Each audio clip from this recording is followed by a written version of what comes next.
Hey guys, I see the Ouija brothers are still streaming, but I don't want to start my live too late because I, I still have to record stuff. So I expect there's only going to be a few of us in here tonight. So that's fine because I know it looks like they're like celebrating with some drinks. So I'm assuming they're doing their live for a while. But hey, Glitter Flame, hey Kiwi, how are you guys doing today? Mm. My allergies have been like really bad. I got a really bad migraine and stuff, and I've been like, like I have it in my throat, and you can sorry, and I was sniffling a bunch, so I was like, okay, I took allergy meds. I have a steroid nasal spray. Um, I'm trying to avoid Advil because it causes rebound headaches. So then I took an Aleve because I have like pressure in my face. Hey, Kenny. Oh, hey, Kel. Oh, hey, Susan. Oh, hey, hey, there's Susan. Hey, James. No, you're not early. I just started. Hey, Spange. I don't know how you want that pronounced. But hey, everyone. So I'm drinking a lemon tea, and it's got honey. That's like I don't think it's super local, but it's from Ontario. I think I'm gonna go down to the farmers market on Saturday and buy some local honey because it helps with the allergies as well. So allergies are awful. Yeah. Like I'm allergic to trees, and right now trees are pollinating. you know, they're having fun in the bedroom, and it's killing me. Wait, you definitely sound bad. Wait, do I keep? It'll come in like it hits the throat sometimes, and I will sniffle without realizing because I like sniffle. It's like I don't notice that I'm doing it, and I do it a lot. So I apologize. Hey, Marie. Spange. Did I say it right the first time? Now I forget what I said. Opium and gin is good for what? What was the question? Yeah, like I have like I take painkillers like opiates for my chronic pain, but it works well for coughs, but it doesn't help with the like mucus. Although there's that Mucinex stuff. I don't know how good that is. I think it just came to Canada like a couple years ago, and I always seen commercials for it when I was watching like people's who had satellite TV because we never see American commercials here unless satellite TV. And for years, I was like, oh, I want to try that because I've had this problem since my wisdom tooth surgery in 2000 and when was SARS? 2001? 2002? Oh, hey, Paranormal Monkey. Oh, guys, Stevie was on Paranormal Monkey's podcast last night. You should check it out. Yeah, I'm in Canada too. I'm allergic to trees, and there's just like trees everywhere. So there's pollen everywhere. And then, oh, hey, Kristen. And then the thing is, I think I'm also allergic. So there's like this mold that's in like old leaves and old like tree pieces and things like that that kind of like come out. It comes out during the spring after winter. And normally it doesn't bother people, but oh, Marie, thank you for gifting a sub. But I've heard that I can be allergic to the mold too, which I really think I am because I get this really bad allergy attack in the spring and then I get it in the fall. And in the fall, everything falls and then it gets wet and like goopy and stuff. So drink rum for your allergies. Yeah. Well, the thing is too, alcohol causes migraines for me. And like I already have migraines. Like speaking of which, look, guys, I still can't. I'm trying to furrow my brow. I literally can't look angry because of the Botox from my migraines, and my eyes are very droopy. And I feel like I'm like editing my videos, and I feel like I look so bored, and I'm not bored. I'm not. Yeah, Jack Sparrow. Yeah. Hey, Boo Productions, how you doing? So yeah, I still can't. I can't furrow my brow. I don't think I'm ever gonna be able to again. But I can do this. I can raise my eyebrows. It actually takes a lot more effort. Yeah, Kristen. I was thinking about maybe going to like there's like a salon I go to and I get like beauty stuff done, right? Um not a salon, spa, whatever. Med spa they call them, I think. Hey Rick. Sorry. So I was thinking about going and asking if I could get my eyebrows lifted, because you can do that with Botox and you get your eyebrow lifted, right? Because that would help with my like droopy eyes. But I think I need to ask the doctor who's doing my migraine Botox if that's okay, if I can go do that, if it'll affect any of the migraine spots. So I need to ask him first. Yeah, Botox is Beardo's fault. Yeah, so I was thinking about doing that because then the Botox will lift up my eye, not like that, but you know what I mean? Like it opens up the eye. And since now I've lost my eyes, and then the like really thick eyelashes that I put, these are the thinner eyelashes. They don't hit my glasses as much and they're easier to put on. But there's these really thick ones that I've been practicing putting on. I really like the thick eyelashes, but they look even worse with the droopy eyes. So I'm just like, ah, damn. But yeah, I'll see what the doctor says. Well, I think it'll make me look surprised if I didn't have the Botox from the migraine. But the thing is, like, I've gone to this med spa before. Like, my lips are done, right? She's done my lips. And she's really good about like I'm like, oh, I want this to look natural, but I want this to look unnatural. Like I tell them when I want something to look fake, I tell them. But otherwise, so like she's pretty good at direction. So I can kind of tell her, like, I don't want to look surprised. I just want to lift the droopy eyes up. So Beardo's causing allergies worldwide. Yeah. But I have to see how much it would cost, because if it's going to be like, if I have to do this every 3 months, and if it's going to be like $200 or $300 every 3 months, then I'm not going to do it. But if it's only like a couple shots of Botox, if it's only like $50 or $100, then I'll probably do it. But yeah, like, and the thing is, like, I wonder when the Botox is going to release too, because okay, this is horrible. Women might know. I had a lip flip where they like lift your like top lip up a little bit it's like 2 shots of Botox. So I did that like a year ago and my lip is still lifted. Like, so I'm like, I don't know if that's normal, but it's still there. Beardo needs to stop causing everything. Yeah. Yeah. I hate my lips because when I talk, I still hate it though. My top lip disappears when I talk and smile. It just vanishes and I can't stand it. So I've only ever done like lip stuff, just because I don't like my lips. I already look unimpressed by everything. Botox will. Yeah. Oh Lordy. You know, I made a list of some stuff too that I want to talk to you guys about. Well, I made it in my head, and I forgot to write it down. But I remembered one thing. Oh God, hold on, wait. I was talking to KK about it. Let me find our messages.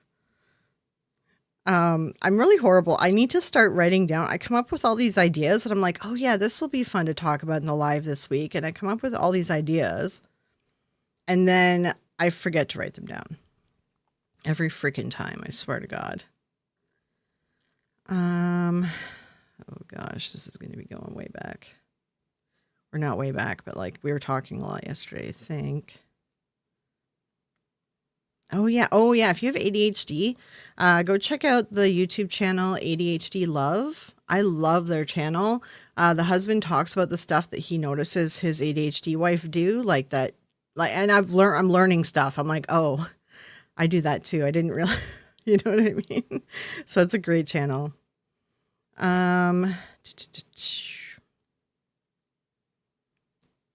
Okay, there's me talking about my notebook. I vaguely remember wanting to talk about something about opinions. Right. Okay. So there's like 2 things. Your initials are KK as well? Oh, that's funny. Yeah, her initials are KK, and then all of her characters, well, we all met through video games. So all of her characters on video games are all named KK as well. Mm-hmm. So I got 2 KKs. So when I invite you on our podcast, because I was planning to, you'll hear about it in this week's podcast. It'll be funny because I'll be saying KK. Body dysmorphia. Do you think it's a modern condition? No, I don't, because there's a lot of stories of like women dressing up like men and men dressing up like women. And yes, some of it was because of like, social norms and whatever, and they wanted to like break the barriers or whatever, right? But like there's ones that go back where they wanted to dress like that, like they felt like they weren't in the right body. So but that's just like, there's body dysmorphia that's not related to gender. There's like people who like think that they shouldn't have a leg or like an arm, that body dysmorphia too. So, and I think is like, I don't know if we can say the word, is ED, is that a body dysmorphia as well? I guess more on the like not eating stuff. I wonder. I don't know if that's body dysmorphia. Yeah. And speaking of which, too, I'm like, I'm just having a day. Okay. Do you guys care about my banter? I don't know if you guys care about my day. I have a vlog channel and I never vlog. Instead, I just let it out during these live streams. If you want to hear about my like non-dramatic life, well, sometimes it's stressful sometimes, right? But so I've just been like really stressed, like because my mom and everything else going on, and so I put on like a bunch of extra weight. But it's like, so I don't eat enough. So normally I only eat like one meal a day, right? And that's not good for you. So I normally eat like breakfast, a very small breakfast, and then I'll eat like a meal before bed. And I know it's not good for you, but that keeps the migraines away. So that's what I do. And then like I was always told like, oh, that's why you put on weight easily, because you don't eat enough. And then I went on this diet like a few years ago where I ate a bunch, like I just ate more often. I ate like 8 times a day, and I started losing a bunch of weight. So in like November, I decided I was going to start eating again and like force myself to eat. And so I did that. Now I've been eating more often, and now I'm putting on all this weight. I'm like, what the hell's going on? So like, I think I messed up my metabolism. I'm probably going to need to talk to my doctor about it, because I don't know what I did, because it's not working. It's worse. But yeah, and then I went to, so my skin, I fixed my skin. So your skin changes every 10 to 15 years. So my skin was getting really bad, and it's like a combination of stress, getting older, whatever, right? So I switched to like these really good, high-end products, not high-end, like middle high-end, just La Roche-Posay. I use like all the La Roche-Posay stuff. I started developing stress eczema. That was weird, but the La Roche-Posay took it away. But the issue now is my face makeup is like caking because my skin has changed. So then I went to Sephora. I've never been to Sephora. I went to Sephora, and I'm like, okay, I need like a good foundation, one that's not gonna cake, right? Like I'm like, I never come to Sephora because I don't spend that like I don't spend that much on makeup, right? I usually just do like drugstore, like I'll buy some name brand stuff in the drugstore, but not expensive. So I'm like, okay, first time I'm here.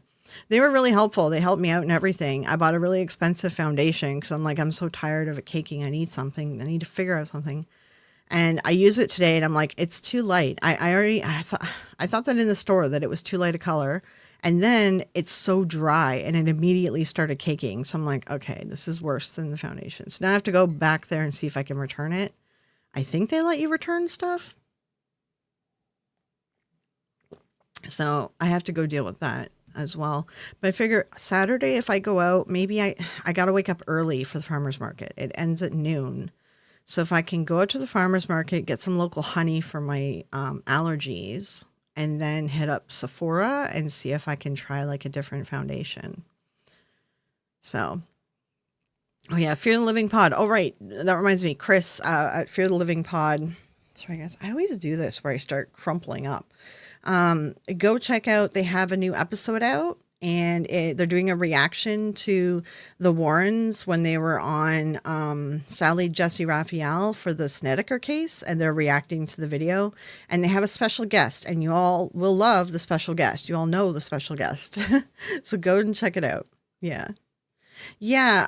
The farmer's market's open all year round here, but it's like inside the building during the winter. The city hall here. Yeah. So I figure I could find some more locally grown honey, created honey, from the farmer's market because I need something that's like as local as possible for the allergies. So yeah, during the summer it's great, like the fruits and vegetables, and you can get like odd shaped ones for really good deals, right? During the winter though, it starts getting really pricey. Um oh right. Okay, so that was my day. I should vlog this stuff.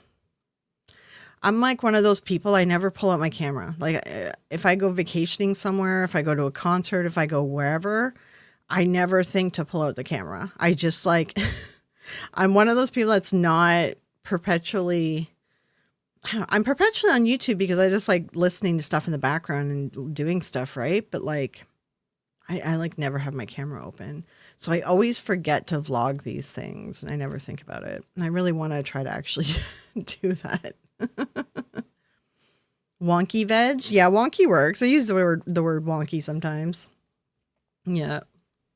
Whenever I hear wonky, I think like drunk, like walking wonky or the room's gone wonky. But I do use wonky actually a fair amount. but but yeah, the vegetables are like they call them something here. I can't remember. Like some weird size. The word's in the back of my head. I can't think of it right now.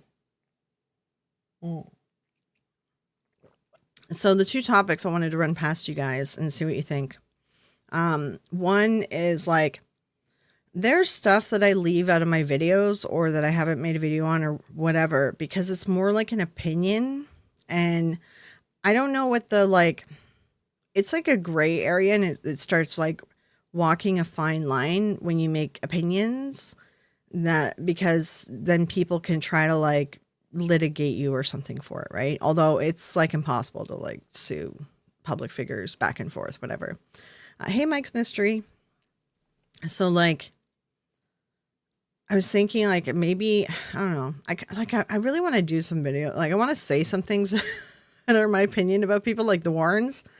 But I'm like, I don't have proof of it. It'd literally just be my opinion.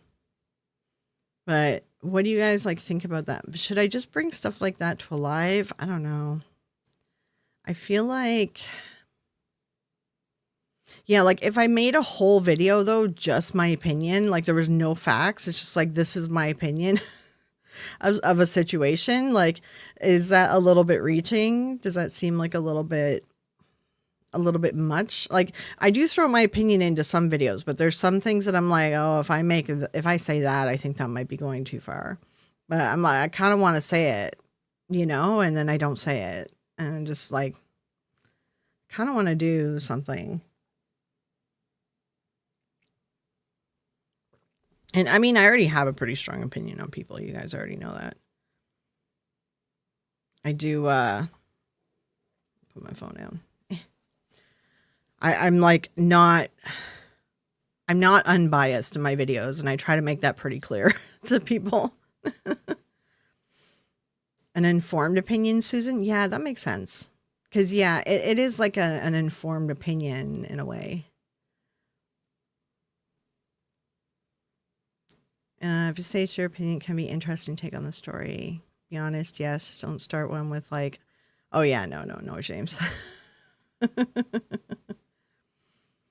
Yeah, this one would be like, I mean, I'll just bring it up here really quick, but in my opinion, so like I was it was an abusive relationship for like 15 years, right? It wasn't physical, although it was because he would punch holes in the wall beside my head, but he wouldn't hit my head. You know what I mean? But he was, sorry, trigger warning. I apologize. I'm talking about this out of nowhere. But he was very manipulative and he was like a narcissist and stuff. And like, there was a lot of psychological like stuff going on. Right. And just when I watch Ed and Lorraine Warren, like I see all the things, like I see it between them. And like even the way Lorraine holds herself and the way she moves and the way she reacts when he starts yelling, like I'm like, oh, that's what I used to do. And I'm like, so it's like it's a pretty out there opinion to have, but I'm kind of like, I don't know. People have asked me multiple times in the comments, do I think that he was, abusive to her? And I'm like, yeah. I don't know if it'd be too crazy for me to actually do a video on this, but it's kind of like, I don't know. I've been kind of wanting to do a video, to be honest. But see, that's thing, I think, is that too extreme an opinion? And it's based on my experience and body language and stuff that I'm seeing. So, yeah, the flinch or even just what I used to do was the like, you stand still, you hold your hands in front of you or whatever, and you just stay still and you stay quiet until they're ready to leave. Like you literally go into the background until they're done. And I see Lorraine do that a lot, you know? Yeah, very mousy. That's a good way to explain it. Yeah, yeah, yeah. Yeah. Yeah, it's my lived experience that I'm like recognizing in her. And like not saying that necessarily that he like physically did anything, because you don't have to physically do anything to be abusive to somebody, you know? Like psychological abuse can be just as bad too, right? Well, it is as bad. Sorry, I'm not trying to downplay it. It is as bad. So I shamefully missed on Tonight Show. It's there. Yeah, it's in the Sally Jesse Raphael one too. But the really noticeable ones are the interviews that they did for the Smurl case when Ed goes off on a reporter. I'm forgetting words. He goes off on a reporter, and you see it. I saw it in Lorraine like immediately. I was like, oh, this is happening for sure in this relationship. Yeah, but then it's like, would that be too just like random um of a video to come out of nowhere on my channel too? I don't know. It's like I want to talk about it, but then also like I don't know if it would just be too out there of a video. Yeah, he did have an intimidating presence in public. Yeah, if he's acting like that in public, then what's he doing in private? Because that's the thing, right? Mine would come across so pleasant in public, and he was so nice, and he was good, really good at like being the guy that people enjoyed talking to. And then, but his mask would crack sometimes, and he did freak out one time in front of his brother and his brother's girlfriend, and they were like pretty much telling me, are you okay? Like, this is like, they were telling me something was wrong in this relationship. And I played it off, because that's what you do when you're in these relationships. You're like, oh, no, it's because of this. It's because of that. It's because of all this. So, and then, and then people use that against you later when you try to come forward, right? They're like, well, you stuck up for them. It's like, yeah, because they like make you, right? They get inside your head. Jeffrey, speaking of the Warrens, I'm sad to report that Ray Garton passed several months back. Yeah. Ray Garton he's a good guy. He's a good guy. Yeah. Yeah, that's the thing. Like being a survivor of it, you really, Marie, like you're saying, being a survivor of it, like you really recognize it. Like you really see it now, right? And I just had like a best friend of mine go through this, and she was like semi, like, semi-famous of a content creator, not like super famous, but mid, right? And her it was a big mess, but anyway, her husband like went nuclear on her and like told the press a bunch of stuff about her, and just like, and I was telling her for a while that her relationship like does not look good, but she's out of it now, thank God. So she's safe and good now, but just like, yeah. I covered them enough. I think it would fit in with the other videos. Yeah, like I was thinking about doing like a revisit video to like that's why I put up that clip of like the Warrens grift, right? The steps in their grift. So maybe I could do like a video where I kind of talk about that a little bit more, and then go into the abusive thing too. Like maybe put it in a dual video with something else. Maybe the psychology of the Warrens. Maybe I could do it like that. So yeah, and it's like, yeah, glitter, thank you. And it took me a long time. Like I was stuck in it for like 15 years. And then my best friend was also in a similar situation, and we were kind of talking about like taking off together.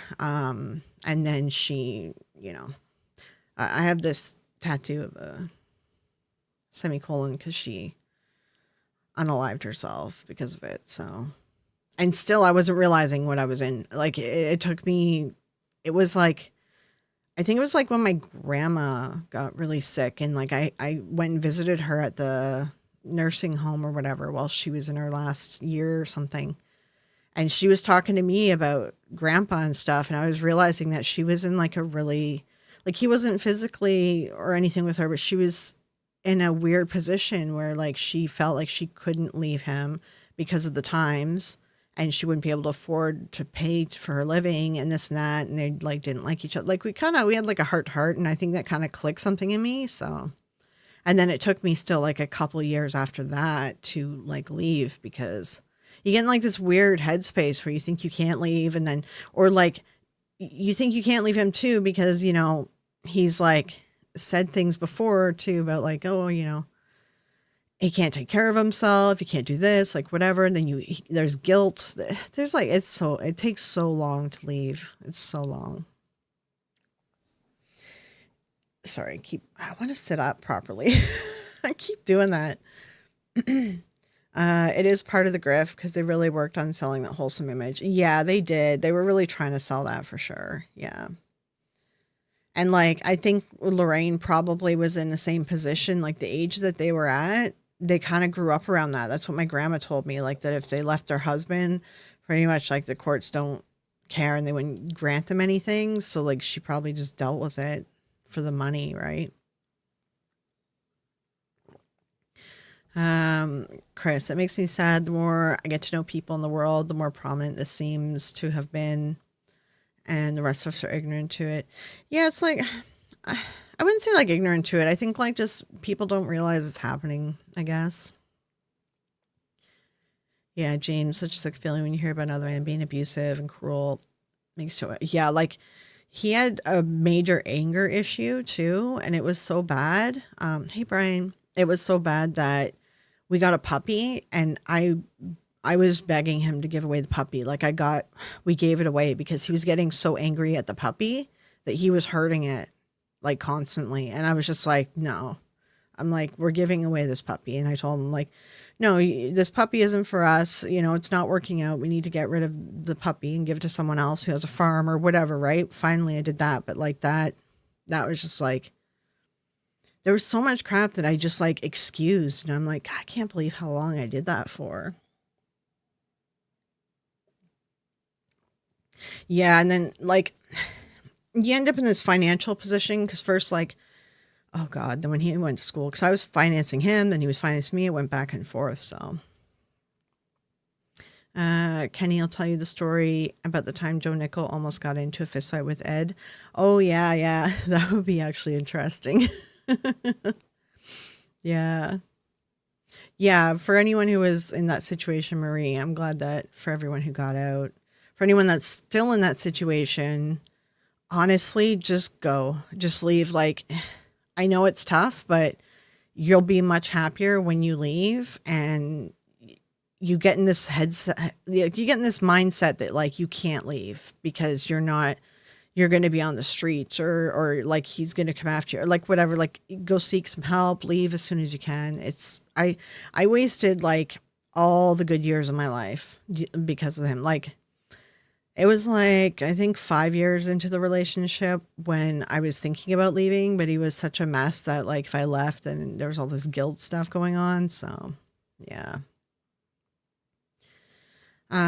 Keeping him not angry. Yeah, that was a big part of it too, was trying to diffuse the situation before it got out of hand, trying to, yeah, trying to like navigate so that his anger didn't pop out. Cause he had an anger issue, like a full on anger issue. And definitely narcissistic. Oh my God, narcissistic. He definitely had MPD. Yeah. Um, Physically and mentally, but her parents pushed her to stay with him in that era. Yeah, that's the thing. It's that era, right? Yeah. He tells about me neurodivergent, how it makes you awesome at discovering trickery. Yeah, I think like I think it's partially neurodivergent, and I think it's also like my upbringing. Because you got to remember, right? I like grew up around, I grew up around all these grifters in this field, right? You know, I was kind of like, I wasn't paying attention as a child, but looking back on it now, like I realized the stuff that was happening because my mom was telling me about it in the moment. But then, like, as I got older, I was recognizing because I saw these people doing it. Yeah, I think it's like neurodivergent, a part of neurodivergent, and also growing up in it.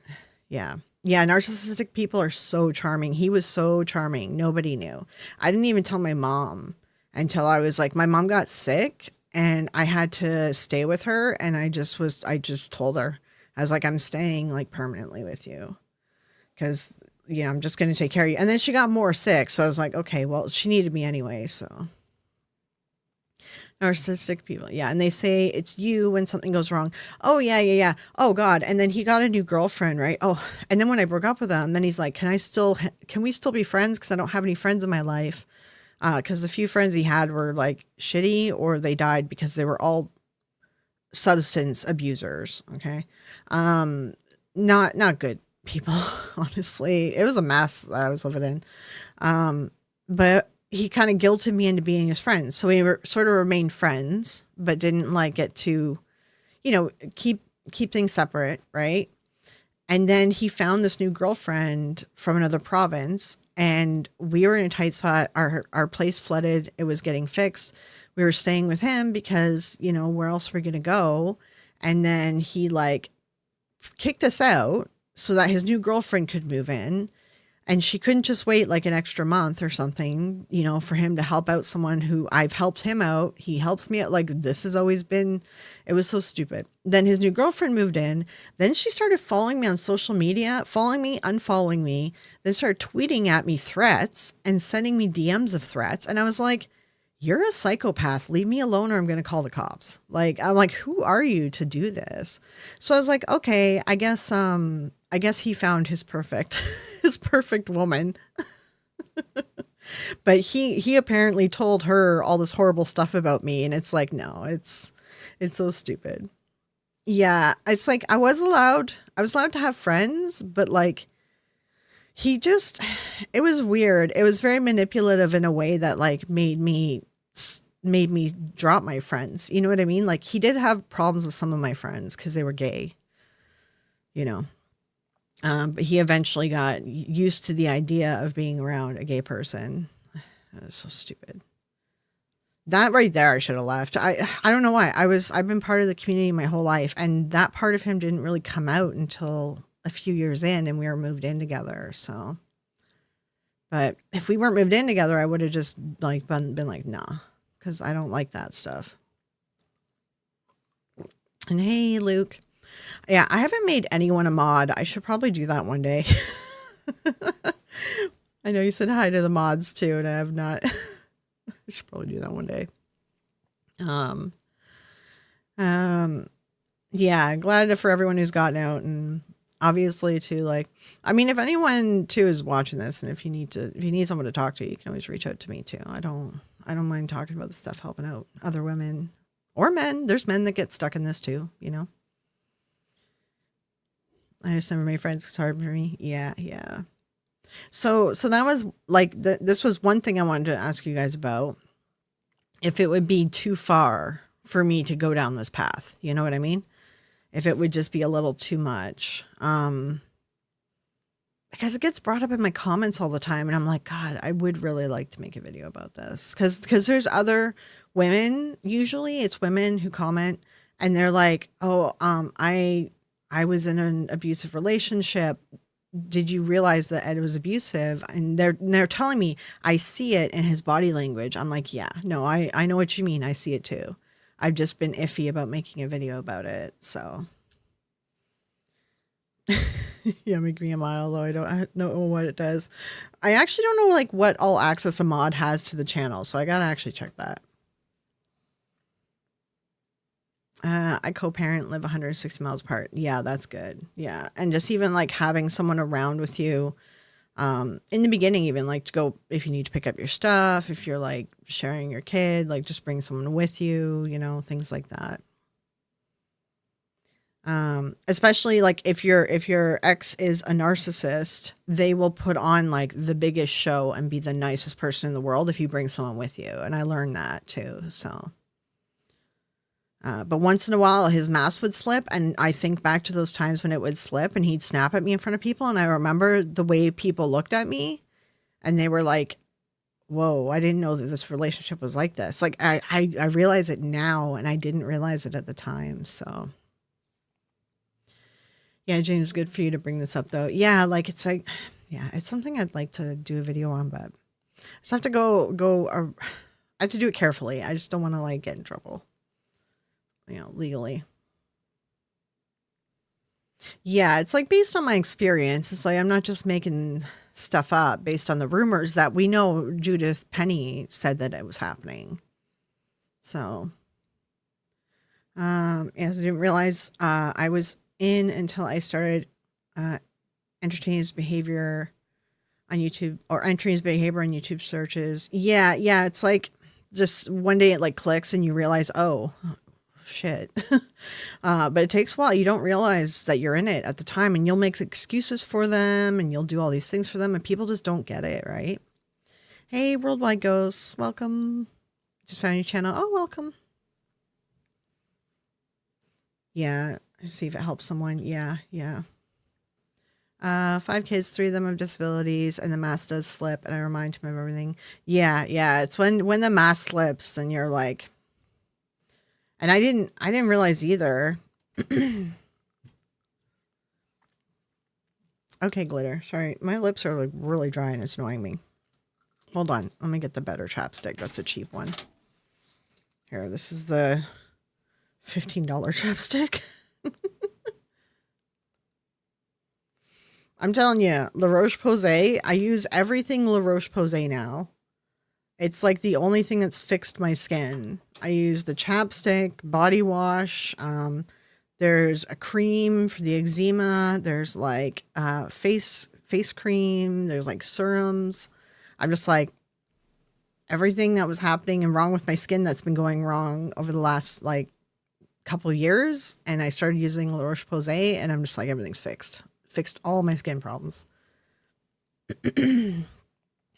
Yeah, he never love bombed, but we clicked because he's very smart, like extremely smart, and I'm extremely smart, and we clicked on that weird intellectual level. So like he sort of love bombed intellectually. I don't know how to explain it, but it was like he bring me in with like intellectual talk. It's confusing. Grandson lived. Their grandson lived with them for years and swears there was zero with the Warrens. Yeah, number one is like people don't know what's happening. Like the person, especially if they're a narcissist, are really good at hiding it and putting on a mask around people. Kids don't know it. Family don't know it. Like when mine slipped in front of his family, I was with him already for like 10 years or 9 years or something. Like they had no idea. Oh, Beardo. Was that Beardo? Oh, sorry. Hey, Beardo. I missed it. Oh, there he is. Hey, good evening. So it's like kids don't know that it's happening, because they had an apartment above the garage and he was probably staying in that apartment.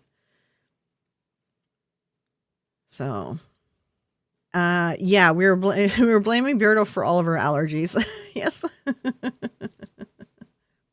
Yeah.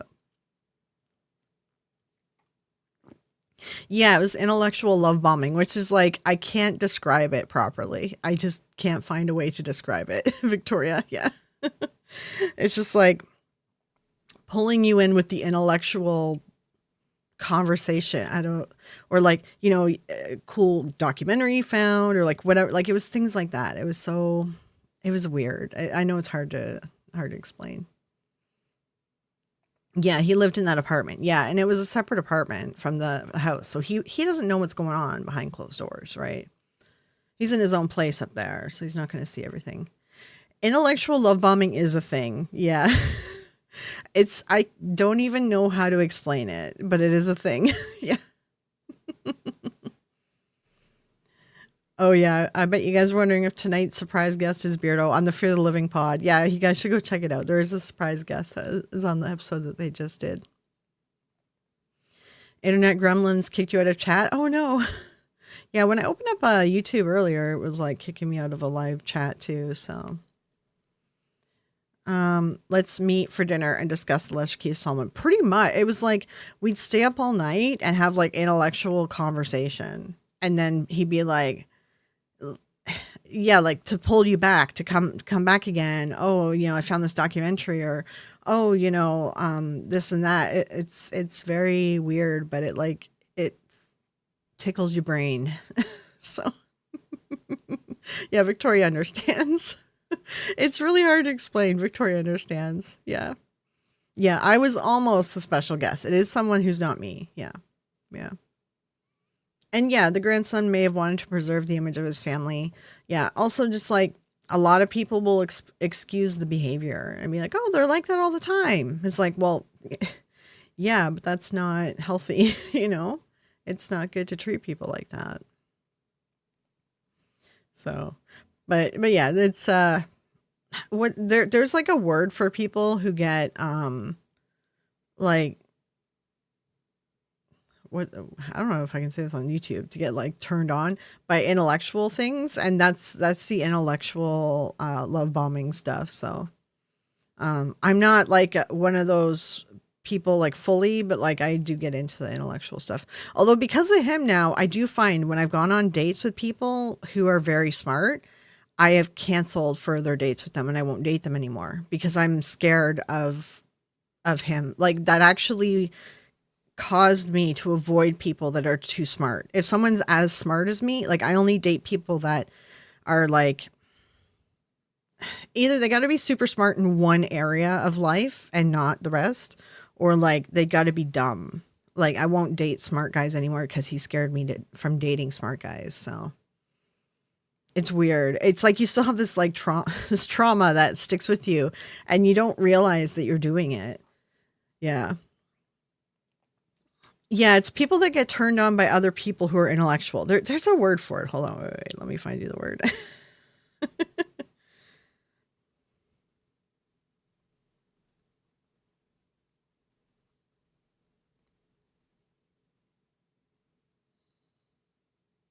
They're called sapiosexuals. A person that is, wait, can I say that word on YouTube? A person that is sexually attracted to highly intelligent people. So much so that they consider it to be the most important trait in a partner. This is a thing. This is a thing. Yeah. Yeah, I get triggered by someone who's too smart now because I get scared because they're really good at, like, I get scared that they're a narcissist or they're really good at hiding who they really are because they're really smart, or like, I don't know, it just a bunch of stuff goes through my brain. So yeah, like I would consider myself more, I think it's called demi-sexual. I don't know what you can say on YouTube anymore. Demi-sexuality is an orientation where a person experiences attraction only after forming a strong emotional bond. So I'm a person like I can't do one night stands because I don't know. I'm not attracted to someone until I get to know them. So, but I always was very intellectual and I loved intellectual conversation. That was something I maybe was actually attracted to that before him. I think I might have been, Yeah, the clueless guys, it's easier to tell when they're going to mess with me. I can pick up on their lies easier. The smart guys, I get like really iffy on. So next boyfriend, Billy Bob. Well, yeah, but they still also got to like, slightly understand what I'm saying. Like, I have turned down guys for second dates when they told me that all they watch is reality TV. I'm like, no, I can't. I can't. I can't deal with someone who's a reality TV junkie. If that's all they watch, it's like, okay, no.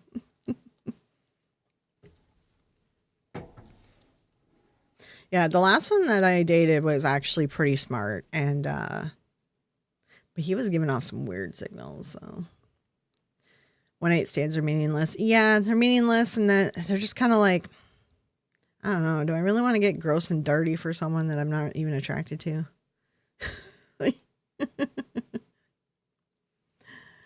I need purpose to the conquest. Yeah, yeah. Being friend zoned is my superpower. Yeah. My usual topics of conversation with the smart guy. Honestly, politics and religion. That like gets me really like I love discussing and arguing politics and religion. Like not angry argue. I mean like actually having a fruitful discussion about it. Politics and religion, I love politics and religion. And then from there like I love science, like all of physics, all of astronomy, a little bit of biology, it depends on the topic.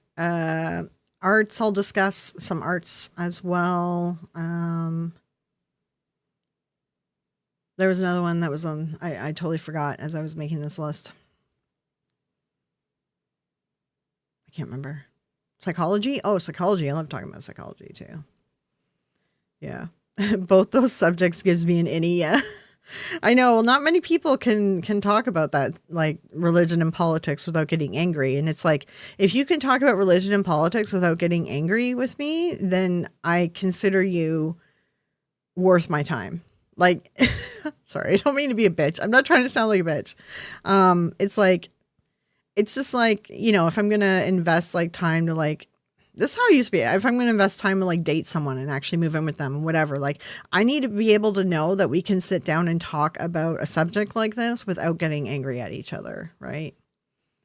So, because I do like discussing this stuff, which, you know, I try not to talk about politics on this channel, but I do get into religion on this channel because a lot of it relates back to, you know, the paranormal history and stuff that I cover. So, like the demon videos are coming out. There's already a bunch of very Christian people that are commenting on the clip I just released yesterday. Music, politics, and psychology does it for me. Yes. Yeah. Yeah. I like psychology. You never heard the term innie? You never seen an innie? Like innie, outie, belly button? Everyone has an innie. Most people. Not everyone. Most people have an innie. But he's talking about a... I know what he's saying. He's not talking about his belly button. She has a date next week with Ginger Billy. Ginger Billy, who's so funny. Oh, who's that? I had to look that up. Oh, and then the second topic that I wanted to ask you guys about is, do any of you watch Swoop? Anyone in the channel or chat watch Swoop? Oh, wait, the 3 minutes it takes for you to respond because YouTube is way behind.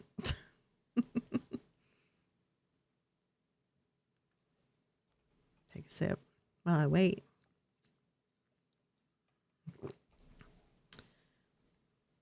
YouTube is so far behind. Talking about innies gives me an innie.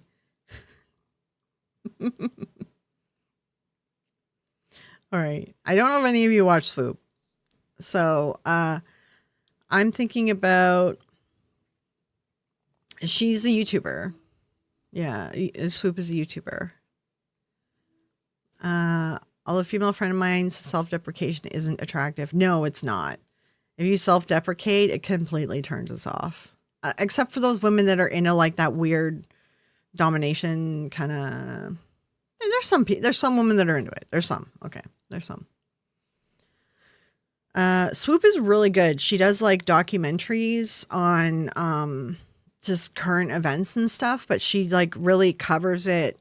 Not like drama related, but kind of like covers like the dangers of it and like how this affects people. And she's very good, very good. You should check her out. So she has her main channel where she does documentaries and she does big long ones, like, 1 hour, 2 hour, 3 hours. Like, I like watching that long stuff. I know you guys do too. So, so she does all that and excellent.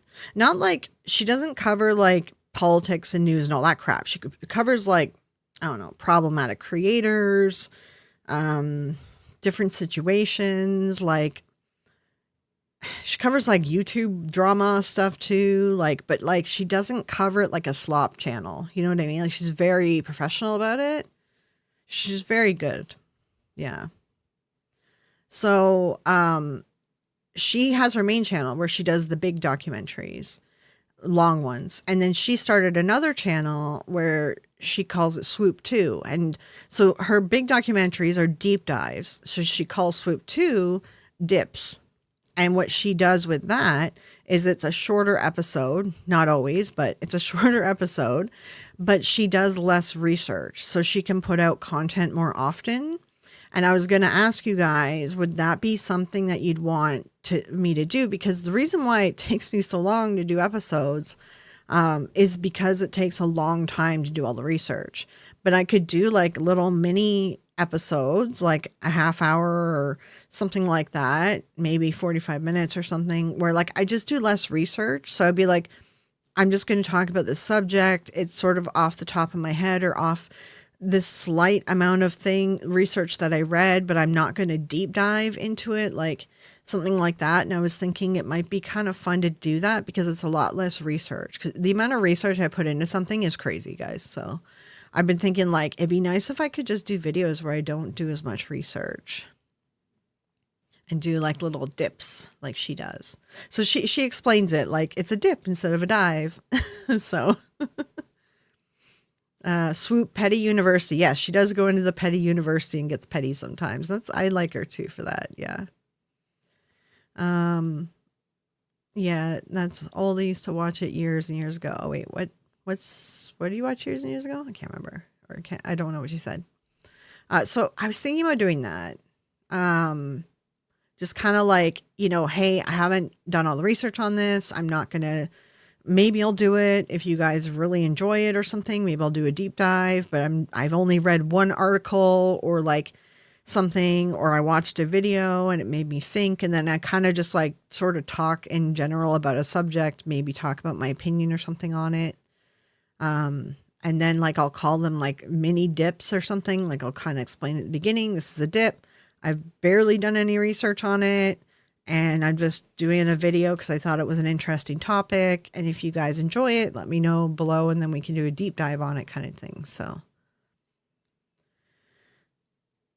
yeah, you guys like the idea? Okay. Yeah, it's something I was thinking about doing. I wanted to see if you guys were interested in that or if you guys like the mega research. I gave Susan, I was like, oh yeah. So guys, I'm releasing a video. So tomorrow I'm going to release the fireside chat, the next episode, and we talk about debunking in that one. And Chris from Fear the Living Podcast is our guest. And then this weekend, I'm releasing a video on the history of debunking, which has gotten out of control. My research has gotten out of control.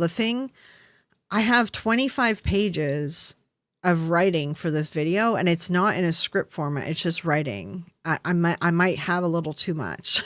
So I got to figure that out still. I cover ancient Egypt, and I started trying to trim it and edit it some more. I love ancient Egypt. I've followed ancient Egypt, read ancient, immersed myself with ancient Egypt since I was 5. I originally wanted to be an archaeologist until I figured out that it's really hard to get paid to be an archaeologist nowadays. So I changed my career path. So I do talk about ancient Egypt a bunch in the beginning and I try to trim it. I was doing more edits this morning and I'm like, I can't trim it. I'm struggling. So I'm just going to let ancient Egypt be. But we'll see. This video is probably going to be pretty long. However, that being said, Susan messaged me. I was planning to do this video anyways, and I didn't realize. And Susan messaged me, and she's like, "Hey, I'm writing an article about the history of women in debunking." She's like, "Do you have names of people that you've come across?" I'm like, "Yeah, I had a couple because I did a really old video on the history of seances, right?" And it's your channel. Do what you want. Yeah, you won't know what works till you try it. Yeah, I just want to see what you guys thought about it. Cuneiform tattoo in the Sumerian style. Yeah, that'd be kind of neat. Sumerian style. Yeah, ancient Egypt from the age of 7. Yeah. Ancient Egypt was just even I have this, right? So that is the Eye of Horus, right? But it's used it's the evil eye. It's used to push evil eye away. So I got this on my right hand because I started my own business, and this is the hand that you use to shake someone's hand. So I did this because I do believe in stuff. I know like I'm a skeptic and all this other stuff, but I actually like do believe in my religion and stuff and images and things. So anyways, I got this on this hand to try to like ward off because you wave hello with it. I greet people with a handshake with this hand. So yeah. Um yeah, Victoria, yeah, the videos for entertainment purposes only. Yeah, like I'll kind of open it up with that. Yeah. Oh, right. Everyone, don't forget to wish Beardo a happy birthday. Right. Thank you, Boo Productions. um, yeah, it's Beardo's birthday today. So anyways, what was I saying? Oh, right. So Susan, she messaged me and she said she's working on this article. And I did a history of like seance video is like one of my first videos. That I did on history stuff. And I was like, yeah, there was a couple names I came across as part of the SPR. So I sent her some stuff. I did also a quick like research and I found some other stuff and I sent her a whole bunch of stuff. So then I'm like, you know what? I think I'm going to do a side video where that's going to accompany this video this weekend. And oh, that's my alarm. The side video is going to be about the women in debunking history. And then I can also link Susan's article to all this too. So I have like a little smaller video that's going to come out with it too. So Jana, in the small amount of videos, I've enjoyed how you present yourself and your info. Shorter videos would be fun. Yeah. Here, thanks to Seg. Yeah, Seg is great. Yeah. Greetings from Korea. Oh, hey, welcome. Antoine? Did I say that right? Or Anthony? I don't know which one. I like the Egyptian cross, the ankh. Yeah, I'm planning to get the ankh on the back of my neck. Yeah.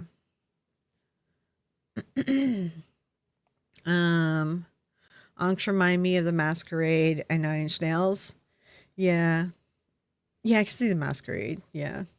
I was into Egypt stuff for a long time. Like I can go into way too much detail about Egypt stuff. So, and I do. And that's the thing, like, the other thing, I go on a little bit of a rant in this new video because I don't like all the fake history slop that's going out there nowadays, like on TikTok and shorts, where they're like, oh, this is proof that aliens built the pyramids and this is proof that it's always related to Egypt.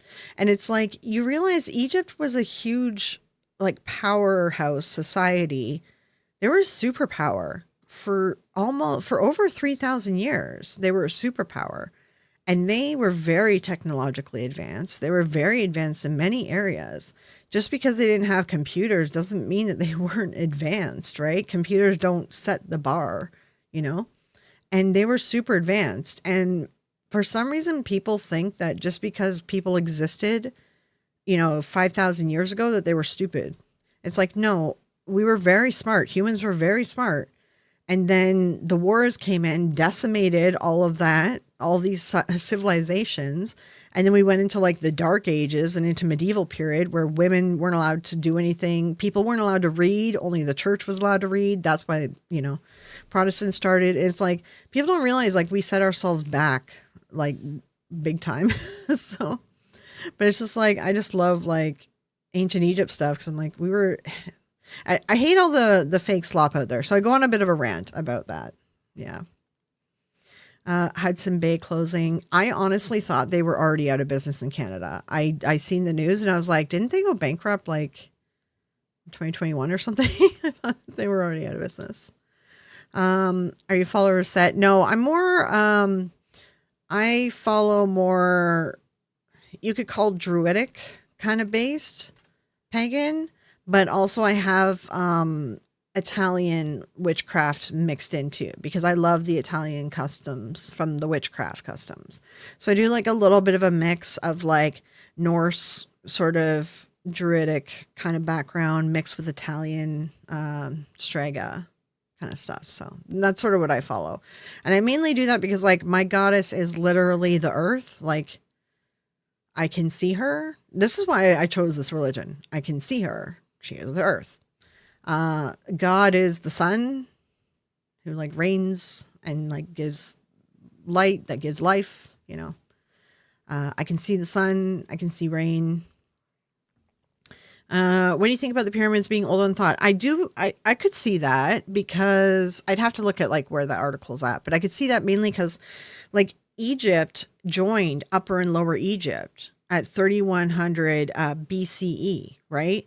So like they were already powerhouses. They were just two separate countries at the time. They existed before that for thousands. Like they were going for a long time. They were huge. Yeah. All right, Susan. Oh, okay. Yeah, I'll talk to you later, Susan. Yeah. I've never had a tattoo. I'm 52 this year. I'm finally getting tattooed. Yeah, like I get tattoos. It's all religious symbols except for my friend, the semicolon. Yeah. Do you know he lung the band, right? Is it the band? Because if that's the band I'm thinking of, yes, and they're awesome.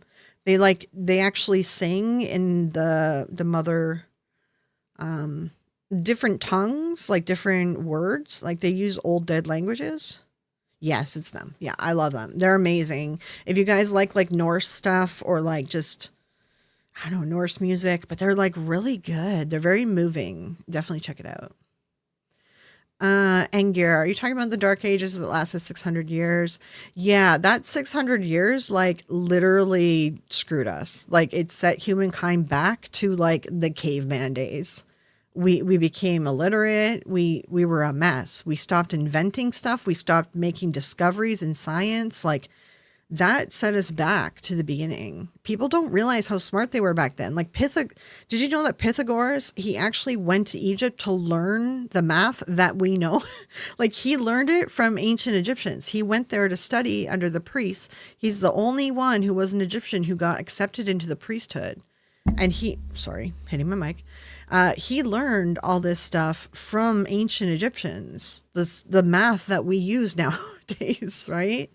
So it's like, yeah. I'm half Irish. Yeah, I'm 60% Irish, English. It's like my family originally were from Viking, and then we were one of the noble families before the War of Roses, I think. We were around for a long time. We were in England and we were sort of like, a noble family. We got sent to Ireland to help this like town or region or whatever that was failing, and they were like really struggling. So that was in Ireland. So then our family went and settled in Ireland, and we just kind of stayed there. So we're kind of like it's Northern Ireland and like Northern England, and we kind of went back and forth. We have like a mixture. So I'm like 60% that, and then like 25% German, and then the rest is like, I don't know, there's some like Russian, some French, some like Norway or something, like a mix of a bunch of other things. So yeah. But yeah, like I'm very much like Celtic, like kind of religion. Like that's sort of what pretty much the majority of what I follow is like a Celtic kind of Norse tradition. But there's just some really cool stuff with Italian witchcraft from like back in the day, like the old Strega, and they have some really interesting stuff. So I do incorporate some of that stuff. Yeah.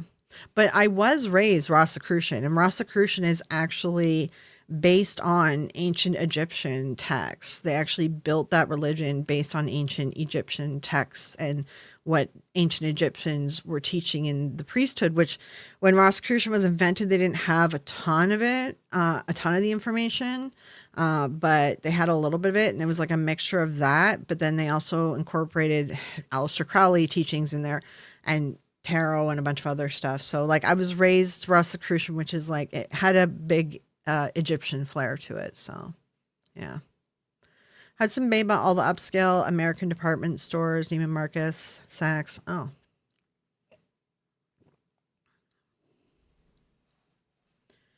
Wait, they bought them all? I thought they were going out of business. My goddess is Morgan. I'm part German, Italian, Irish. Yeah.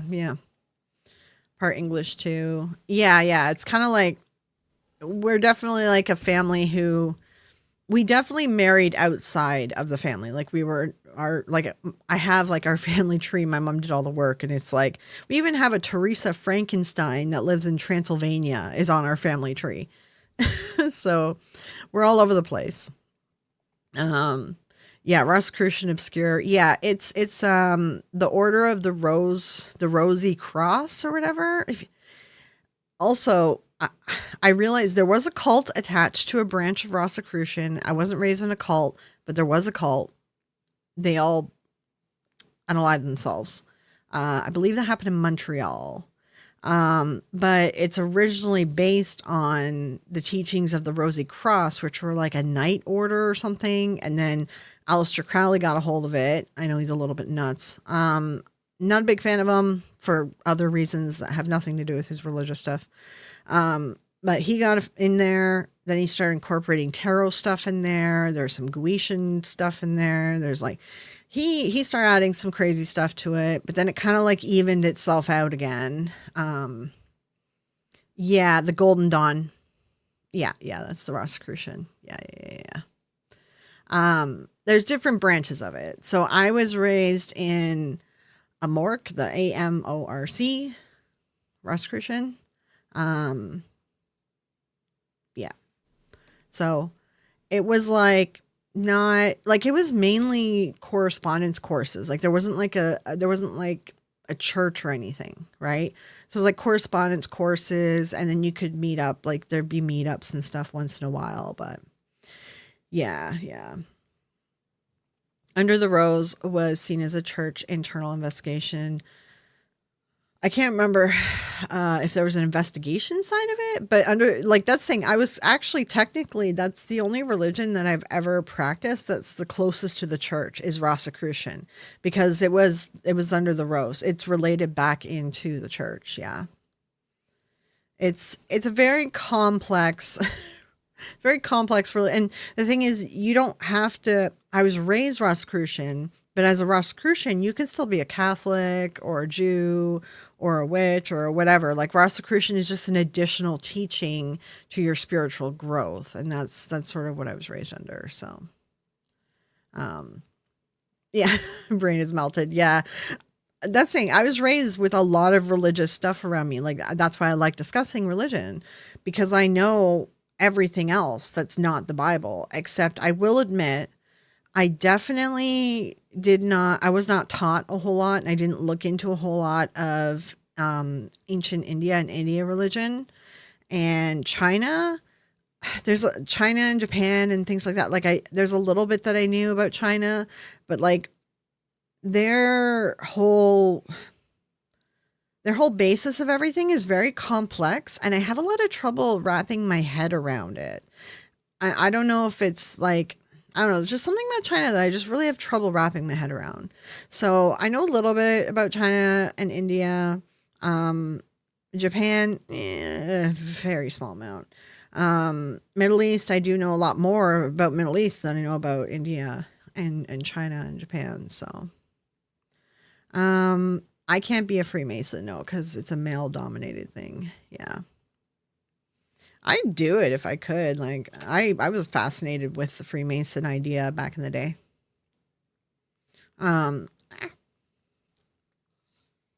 So yeah, and that's the thing too. Like I read the Bible, I've read the Old Testament, the New Testament. I've gone to. I never went to synagogue, but I had like a bunch of Jewish friends, and I think I wasn't allowed to go to synagogue because I wasn't like a Jew. I can't remember what it was now, but I really enjoyed their family. I loved the family and togetherness of the Jewish community. If I was forced to follow the one God religion, I would choose Jewish, because like they're way better community. They're really nice to one another. They actually support one another. So I have like a bit of experience in that, really just seeing the community side of it, because I had like a bunch of Jewish friends and stuff. But I went to multiple church stuff just to experience it because I was curious. And I had a few friends who were like born again Christians and all that. So I went to like Christian masses, Catholic, oh my God, which are really long and drawn out. However, the Catholic masses, I kind of enjoy what's the word? It's like when I do like my witchy pagan stuff, it's very ritualistic, and there's a bit of like pizzazz to it all, right? And I do kind of enjoy that about the Catholic stuff. It's a little bit more theatrical, I guess. But their weddings take way too long. God. But so I know a bunch about, that religion, but there's so many offshoots with the Bible that I don't know all the offshoots, right? Like I know Catholic, Christian, Protestant. What's that one? There's one church where they're like open to everyone. They even accept like LGBTQ and all that. Can't remember their name right now. So I know a bunch, and that's why like I'll talk to people about it, and I enjoy like having a back and forth. But when someone just like gives me a definitive that I'm just like we're never going to be able to like get past that, then I just drop it and I don't talk to them. So. Victoria, I was in a coven, but too much drama. Yeah, like covens, I was in a coven a couple of times and there was so much drama. And I'm like, what the hell is wrong with you guys? Like, we're supposed to be here loving one another and the earth and like putting good energy out and things like that. So, yeah. One symbol from the Kabbalistic alphabet so far. Catholic Mass is so pagan. It really is very pagan. I enjoy their Mass. I like going and watching. Their weddings are too long. They're a little too long, but it's very pagan Catholic. Yeah. Lutheran, maybe. Unitarian. Is that it? I don't remember. It might be Unitarian. I can't remember the name right now. Hey, JB. Yeah. And then see, cause like I really did want to be an archaeologist when I was young. Like that was my dream job when I was a kid. Until I turned like 14 or 15. No, I think it was like 16 when I actually looked into it to figure out like where do you get a job? Once you have the degree, where do you get a job? And it was like, oh, there's no jobs in this field. So I changed my mind. But I wanted to learn how to read Aramaic because that's all part of Egypt. I wanted to specialize in Egypt, right? So I started teaching myself Arabic. And at one point I could actually read and write Arabic, but I couldn't speak it because I cannot get their tones. They do like a kind of thing to all their like words, and I just couldn't figure it out. But yeah, I like knew how to read and write Arabic, but then I like totally have lost the knowledge, and like I don't remember it now. It's because I haven't used it in like 20 years or something. So it was like the knowledge just poof gone. But yeah, I was really into that. Yeah, that's what it is. Apostle. There's a way to pronounce that. The Kel has it. Apostle. There's how do you pronounce that again? Hold on, let me Google it. That's the one I'm thinking of though. Yeah. I don't know if that's like a more like a bigger thing in Canada because that's where you go. Here in Canada, you look for a church for that if you're like in the LGBT or something. Episcopal, that's it. Episcopal. Yeah. I grew up in Muslim country. I know the call to prayer by heart. Yeah, I don't know the call to prayer, but I know what the call to prayer is, and I know like way more about like the Islam like religion and stuff than I don't know tons about it. But I know more about that than I do, surprisingly, about like Buddhist or Taoism, which Buddhist and Taoism, my mom like knew a ton about. And I did find it fascinating and interesting, but I just found it was a little too complex. And I'm like, this is getting convoluted. When something gets too convoluted for me, I'm like, no, that's not a religion for me. So then I kind of stopped learning it. So yeah. There's Lutheran church in my area. Yeah, like I don't know the side, like that's something I will say. I don't understand all the side versions of churches. I don't know their purpose. Like what's a Lutheran compared to just a Christian? Or like what's a, I don't understand why we have so many I don't understand why we have so many versions. Like I understand why Protestant was created. That totally makes sense because the church wasn't letting people read. And they weren't letting people discuss passages from the Bible and like have fruitful discussion. Like I get why Protestant was so popular and why it took off, but I don't understand all these other ones. Yeah. Sumerian stuff is very interesting. Yeah. And that's the thing, like Aramaic and stuff goes into the old world and it was related back into the Sumerian stuff. And I found it really interesting too. So, because then the Sumerian with the Aztec, that's also really interesting for me too. The Aztecs were like, They were like the western side of the world's Egyptians, kind of. So, yeah. Hey, Mark, welcome, welcome. We have 5,000 religions of the one true faith. Yeah, that's what I don't get. I'm like, why are you? I understand. I can definitely see the difference between Catholic and everything else. Like, I understand why there's something other than Catholic. Like, I get that because Catholic is very structured and very like even Catholicism version 2 isn't accepted from half the Catholic priests. Half of them are out there doing version 1 because they don't believe that the people in the church should like.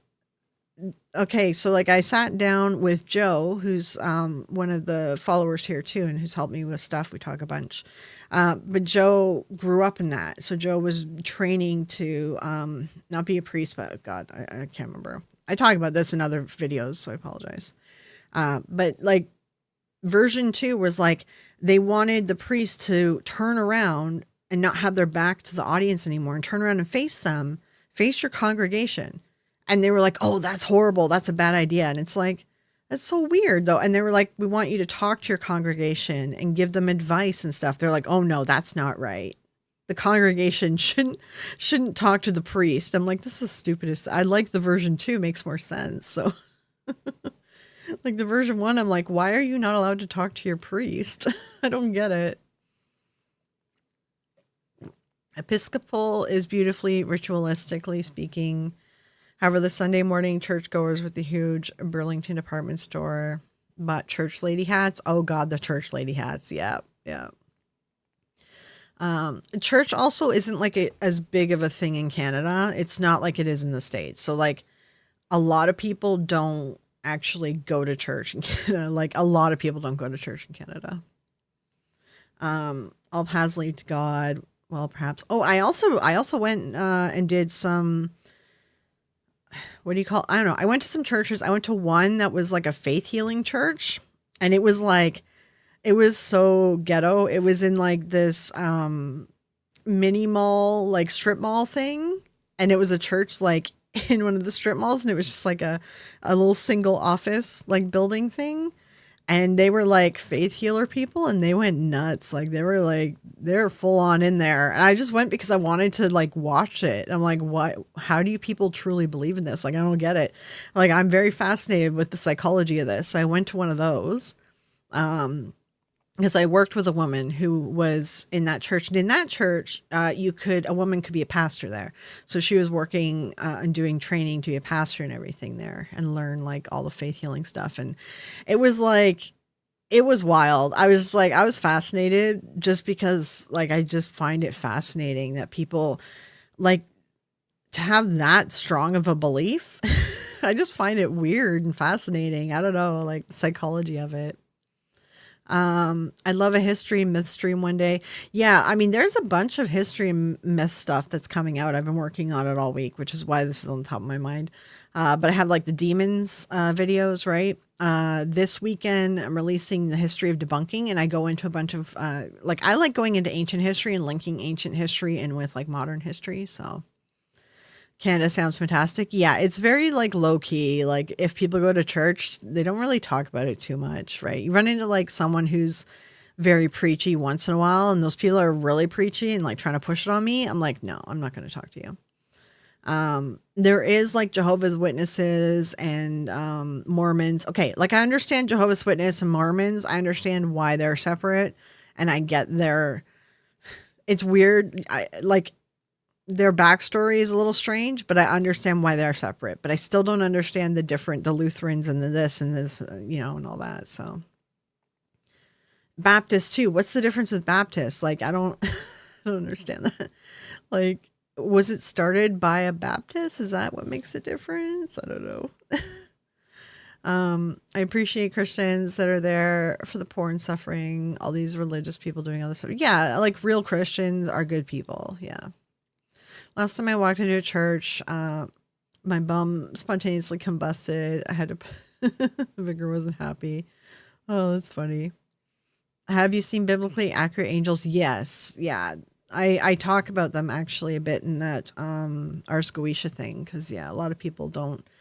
And that's where, like, I always love these psychics that are like, oh, I have an angel that tells me all these secrets. And then they describe what their angel looks like. And I'm like, that's not accurate, right? That's not biblical. If you're going to say that you're actually following the Bible and you have a real angel with you, then make it a biblically accurate angel.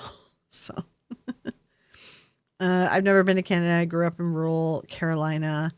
Cincinnati, Nashville, Tennessee. Yeah, like North Carolina, I assume that would be pretty religious, along with like Nashville and Tennessee, right? I don't know what Cincinnati's like.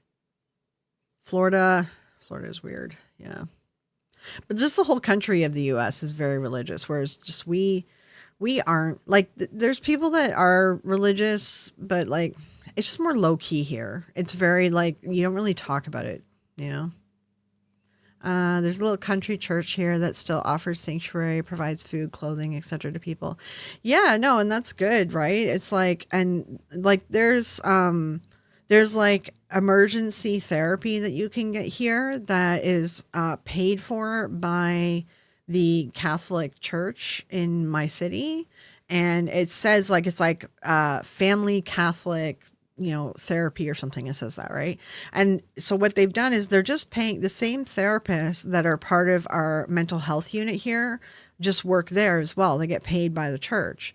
And so like I've gone to them and I've sent people to them too. And they're like, oh, I don't want Catholic stuff pushed on me. I'm like, no, it's not. It's just paid for by the church. Like there are some good people and some good churches that do help. But there is a lot of bad, and it's there's a lot of bad in history. I think that's what puts me off. Oh shit! Sorry, I hit my mic. Sorry. I think that's what puts me off the most about the church is the history of what they did to pagan followers. I just don't like what they did in history. That bothers me more than anything, honestly. An angel in their brain. Yeah. I've told people, I'm like, I have the Mormons come on knock on our door and the Jehovah's Witnesses. And so they knock on my door and I've been like show my tattoos. And I'm like, I'm a witch. And they're like, well, don't you think that God could accept you into his heart anyway or something? And I'm like, oh my God, okay, this isn't working. So I start telling them that I'm a Satanist. And then they still like are trying to get their foot in the door. And I'm just like, okay, guys, like, I'm never going to, you're not going to convince me. So go away. I hit my mic so bad. Like you guys don't, when I'm with KK and we're recording, like I've gotten a lot better, but that's why I want to get a shotgun mic, because the shotgun mic, I can either put it above my head, which is the best place to put it, or I can put it like on my desk in front of me up here somewhere.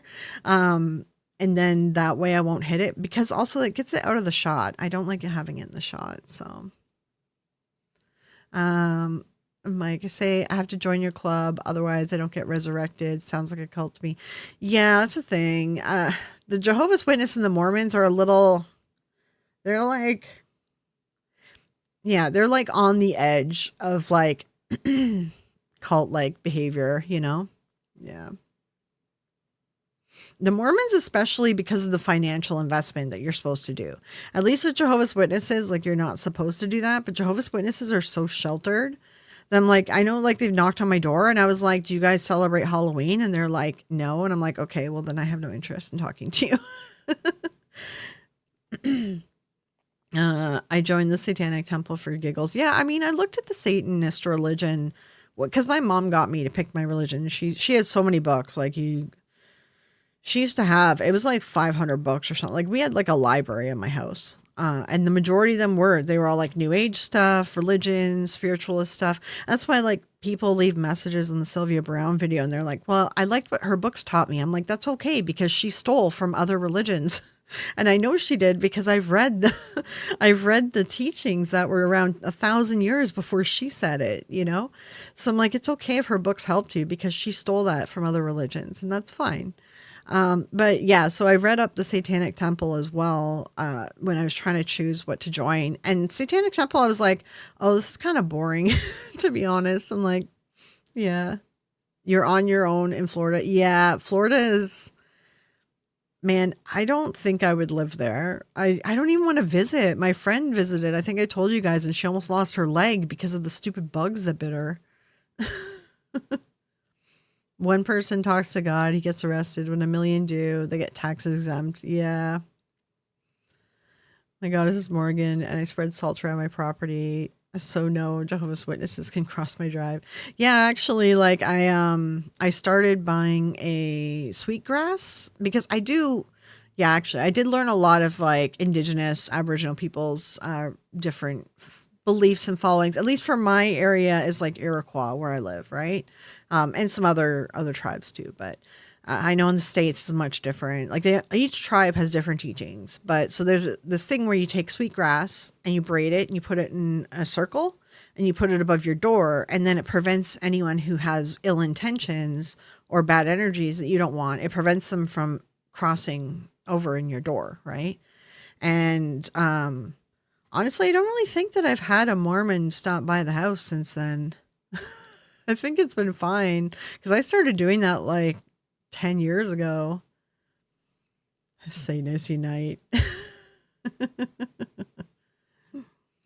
Oh man. Florida is hell on earth. Yeah, it's like Florida is like become like the, you know what's crazy? Like just talking about religion. If there was an antichrist, I think he has orange skin, and I think Florida is the new hell. I think hell is coming up. I think it's coming up of the ground, and it's like it's becoming Florida. Florida is like the opening to hell. They say that there was supposed to be like an end of days. I don't know, man.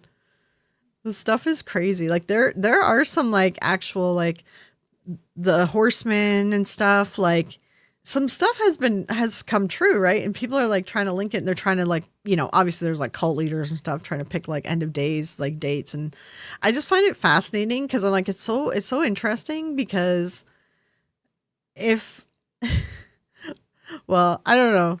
It's like people just like want to accuse someone of being an antichrist when they aren't even doing anything bad, but when there is someone doing stuff bad, they totally overlook it and they're like, "Oh, they're fine." It's just so crazy. I had bloody Jehovah's knock on my door the other day. Hopefully they got a big nose full of weed. Oh yeah, yeah. Yeah, I don't know I don't know what the Jehovah's are doing around here. Yeah, there's been like 4,000 end of days prophecies. Yeah, yeah. No, I find it interesting. I feel like the whole world, like, I feel like Mother Earth herself is angry right now. We keep getting like all these like horrible catastrophes going on. And then on top of that, we have like pandemics happening. And I'm like, I think the world is like trying to tell us something. I think the earth is like trying to say like, okay, calm the hell down, rethink your life, and let's start back at the beginning again. Like, let's take a breath, take a knee. My sister is the Antichrist. I just told my stepmom that this week. Fortunately, she told my sister that. Oh no.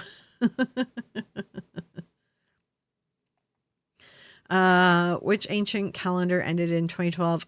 The Mayan calendar, I believe it was the 2012, right? Yeah, I think it was the Mayan calendar. My brother thought the world was going to end then. He was crazy. I honestly was really interested in it. I was like really excited to see what was going to happen. I took it as like, I thought our world was going to go through like a rebirth. And honestly, if you think about it, I don't know. Think about 2012 because our whole lives surround around our phones and social media now.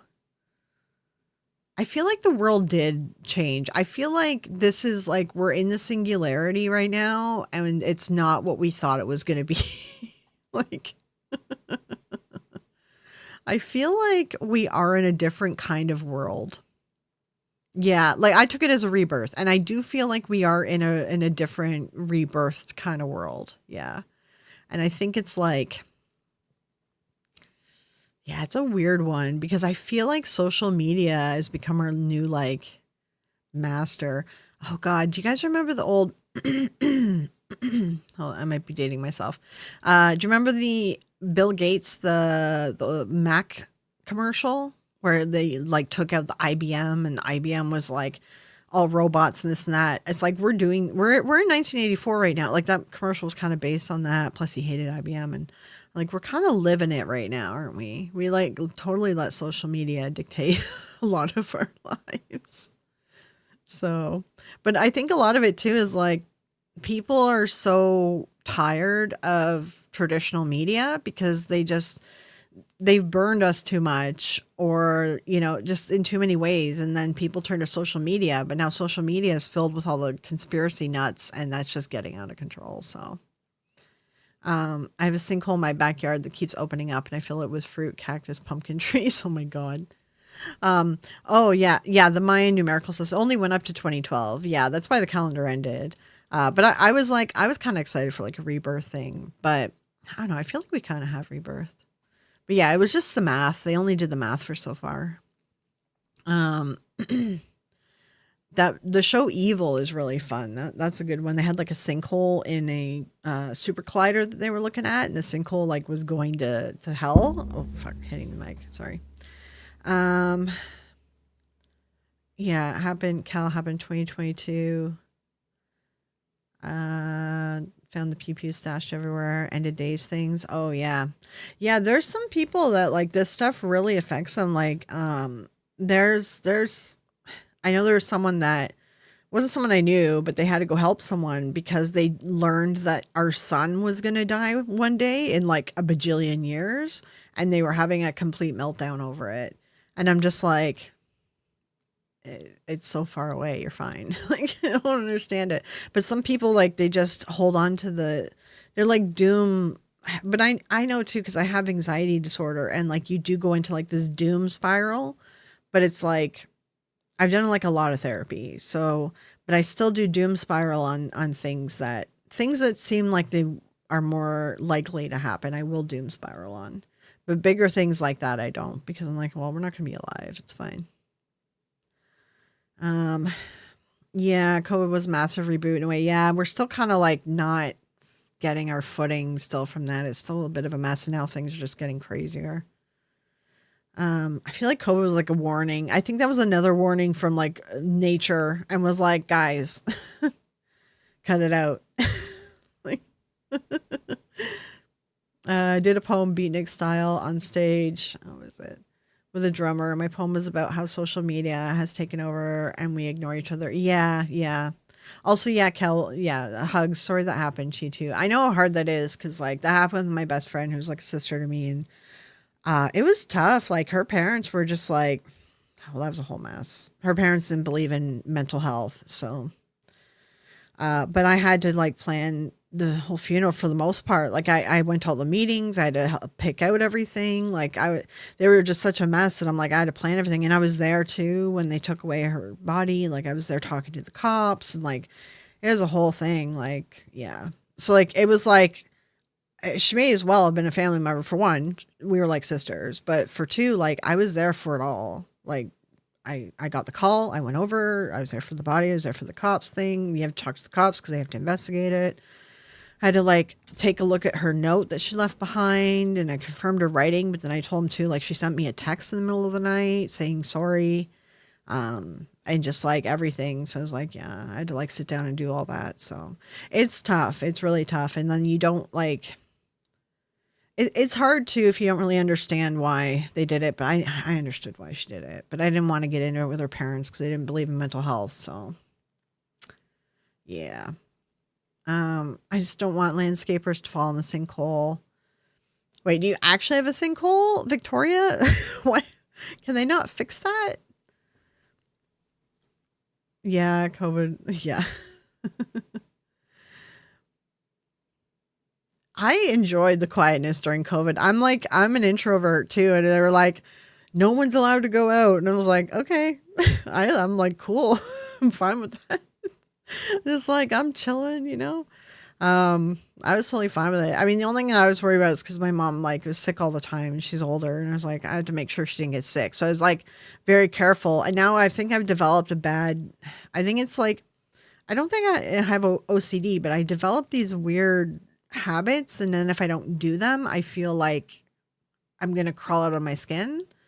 But during COVID, I developed this habit of after I go out anywhere and run errands, I have to take a shower when I get home, like because I would wash everything off me, right? And now this is like this habit. Now I can't not take a shower. Like I have to shower once I've been out and around people and things. So yeah, nature started to return. Yeah, true, true. Yeah, it really is a sinkhole. Oh my God, you need to get that fixed. No. I live next to the interstate and airport, could hear everything in nature. Oh yeah, that would be a huge shock for sure. Yeah. Yeah, like this COVID, I don't know. I have some opinions on it, but it's political, so it's like I feel like Earth was trying to warn us about something, but we did it anyway. You live in Miami? Oh, yeah, that might be it. It might be, yeah, it might be one of the portals opening up. Yeah, they need like different portals and different locations in Florida because they're trying to create like a freeway for all the demons to rise up from. Yeah. Yeah, you probably should get a surveyor to look at it though, because there is like a lot of, I've heard like there's a lot of fracking and stuff in the US, and you should just double check and make sure everything's safe. But trying to get the state to pay for repairs on anything, apparently that's not a thing in the US. The country doesn't actually repair stuff for their people, from what I've been told. Which is weird to me because I'm like, we're not great to like different tribal reservations and stuff that are too far out from amenities here. We're really bad at getting them amenities. The government sucks at doing that. But if like there's a catastrophe or something, the government will make sure all the infrastructure is back up in place and working again.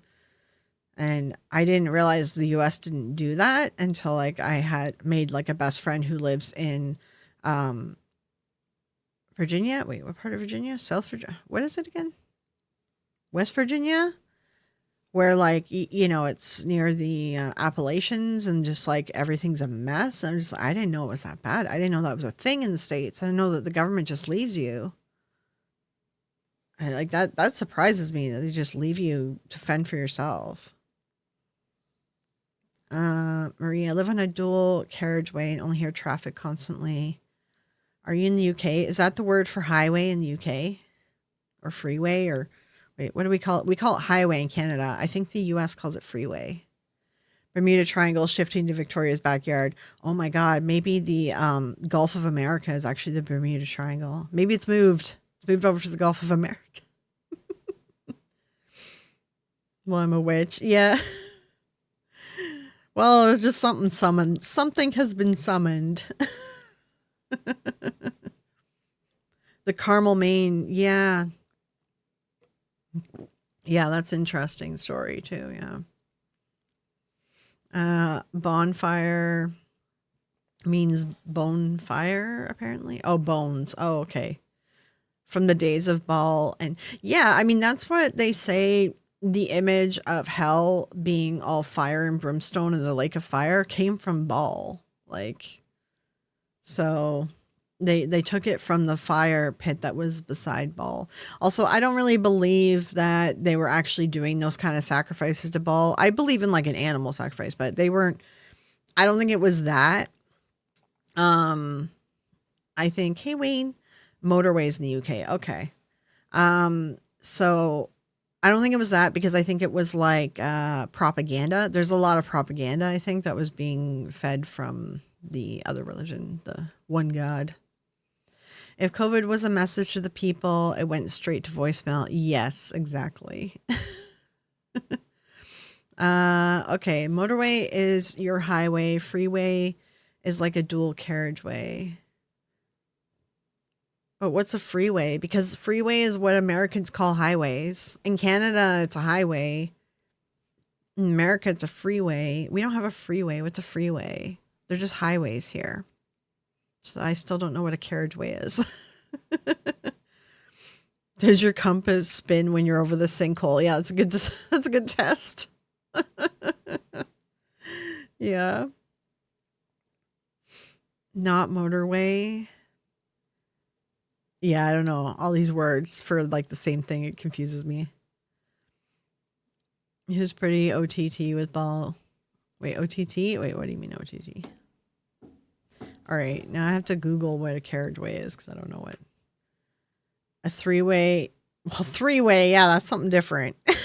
Okay. A carriageway. A carriageway refers to the part of a road used by traffic. Oh, duh.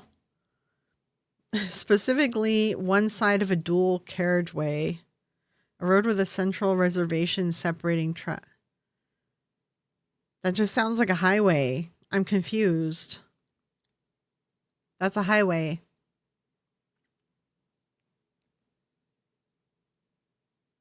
You think freeway is British? Oh, what do Americans call your highways then? Oh God. Also, hi Blaine.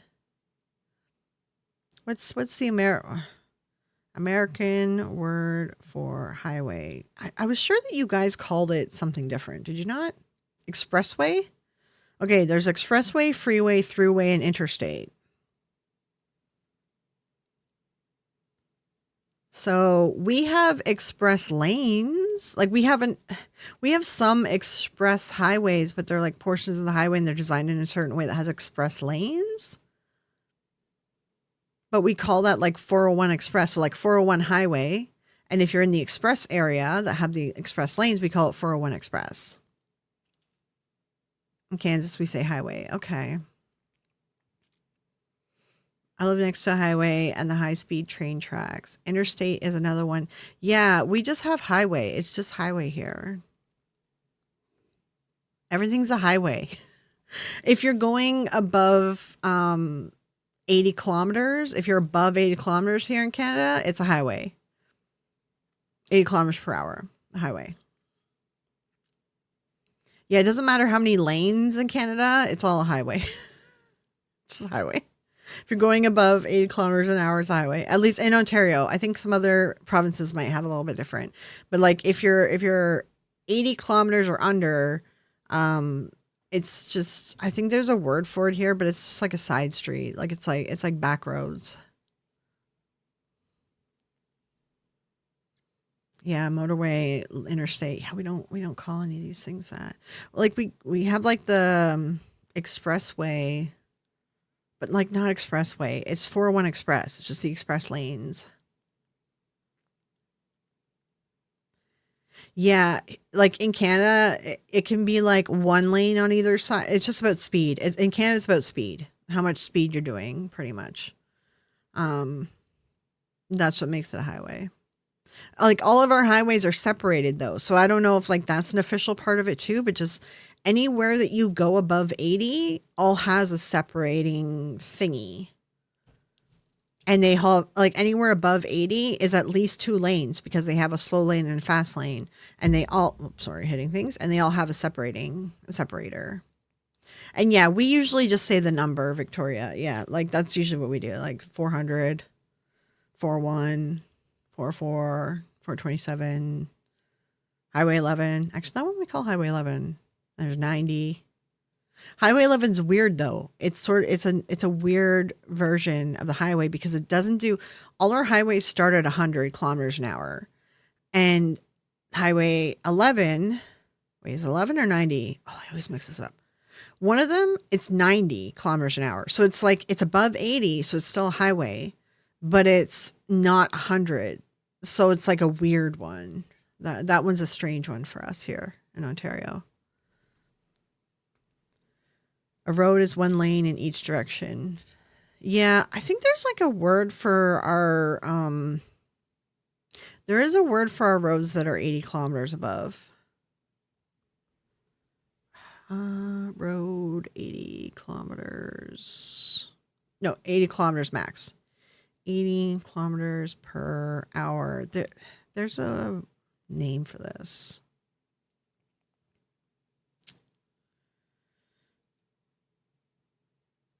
Mm. Oh, there's rural. I think that's what we call them. They're rural. I can't say this word. Rural. Rural.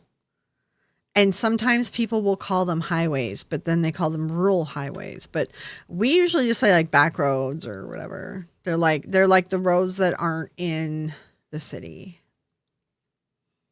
And yeah, we usually just call things based on the names, to be honest. No, wait, we do call it. No, we do call them highways sometimes because there's a highway. It's just a rural road, but it goes into one of the bases, the army bases that's near here. It's like 20 minutes away. And I think people call that by the highway name because it turns into a street when it hits our city. This is a weird one. Yeah, there's offshoot ones that we actually say the word highway, but then majority we just call it by the name of it. So I used to drive way too fast. I'm not telling you how fast. Yeah, I mean here it's like on the highway you can go up to like 120 before you get pulled over. But you want to be in the fast lane if you're doing that. If you're gonna go like 100, then you need to be in the slow lane. And if you go above a buck 20, then you're gonna get pulled over. So, you have a friend in Miami. If you ever visit, getting my passport soon. The only thing is like, honestly, I don't really have a problem like traveling. Well, right now there's a travel advisory that Canadians should not step foot in the U.S. right now. So there's that.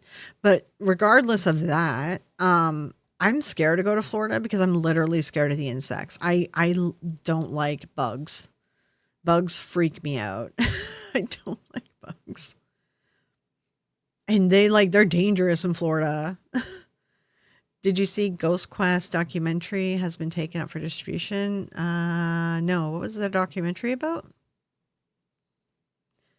Yeah, never been able to say the word rural. Yeah, it's weird. Yeah, like that's the thing. Like everyone in Ontario, we pretty much retire in Florida. Like that's our snowbird. We call them snowbirds. Like we go down there, and it's like yeah, and I've always been like yeah, I'll go to Florida or whatever, and then just like these horror stories of my friends and like the bug bites they're coming back with, and like they're almost losing a leg. I had another friend who got like a flesh-eating disease from one of the bug bites, and I'm just like, oh my god, no, I can't, I can't deal with that. Language is so cool. We're relatively close to one another, yet we speak. Yeah, it's like the little differences. It's like our weird like slang that gets picked up. It's like in Canada we call soda pop, right? And we call chips, but in UK they're crisps, and chips are fries or French fries. So it's really interesting. Speaking of languages, does anyone have success with programs, apps to learn new language? No, I haven't really done that. I definitely have trouble learning other languages. I can learn to read and write a language, or I can learn to speak a language, but I can never do all. Like I can never pick up it fully all. I've been to Florida twice. The bugs really weren't that bad. I cannot deal with any kind of bug spiders. The lizards were fun to catch. The lizards would freak me out too. Oh my God. The crocodiles will freak me out. There's a lot of little fast running lizards in Florida. Oh God. I don't like that.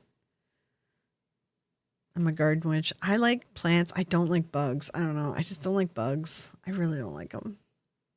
I used to like them when I was a kid, and I just like, I don't like them now. Can't hit 100 miles per hour. Yeah, 100 kilometers per hour is a lot slower. I don't know what that is in miles. I think it's 70. Also, a lot of iguanas there. I've never been a fan of like lizards and stuff. I just find them creepy. UK is so boring and safe from animals. We call it pop too. Oh, do you call it that in UK? Oh, interesting. Maybe that's why we call it that. Because Canadians are more British than like we're kind of like a mix of British and American. We're a mix of both. We have the British humor. We're very dry humor. That's why like sometimes I see people get offended by something that like someone says, like I don't know. I know like there was something that Beardo said the other day, and I seen someone commenting someone, they were offended by it. And I was like, that was a joke, right? Like, I don't know. It's like, I don't think people can pick up on dry humor sometimes. I love dry humor. It's my favorite. I live on a main road into busy town, which is 4 lanes, dual carriageway. My road outside my flat, plus a roundabout. Yeah, there's a lot of traffic. It's really tight in the UK, right? Like it's a lot more people. Like we have more road, like land here, and we're spread out. But you have to have a car here, otherwise you're paying a lot for Ubers. Which my car is about to die, so that's about to happen. Yeah, it's a massive win for the debunking community. What's the massive win? Is this the movie? What's the thing getting picked up? What's it about? I'm more scared of the people in Florida, to be honest. Yeah, I'm actually scared of the people in Florida too. Yeah, to be honest, Florida is kind of a scary place right now. There's a lot of it seems like it's lawless right now in Florida. Once I stayed in North Carolina, cabin in the woods, bugs overnight that were far worse than Florida. We have a lot of bugs here. Like there's a lot of bugs here too, but there's it's a limit on which bugs will make you sick and lose flesh and limbs. So it's usually around where I am and where we cabin and camp. It's more the brown recluse that you got to keep an eye out for. Lizards are cute and cuddly. Ugh. It's only pop in certain areas. Oh, okay. You meant kilometers. Yeah, it's kilometers here. Yeah. I mean, I probably would rather encounter a crocodile than some of these I see them in the news, these methed out people in Florida with pew-pews doing random crap that you don't know what they're about to do because they're all out of their gourd. And black cats capture and torture any lizards. Oh no, I don't like that though. I don't want them to get hurt. I just don't want to touch them and have them touch me. What is their documentary about? What time is your premiere on? Oh yeah, well Chris's his video already premiered during the Ouija Brother stream, so definitely go check him out after though. Go check out the video. It's the new one that they have. They're doing a react with a special guest. Imagine the Wild West, but a place covered in gators and boomers. Yeah, exactly. Blaine. He interviewed loads of debunkers and victims of scams, but there's more too. Oh, really? Okay. What's it called? Is it on Amazon right now? Oh, is it the Carmel, Maine one? Oh, I've watched that on his channel. Is that the one? It was really good. It was really good.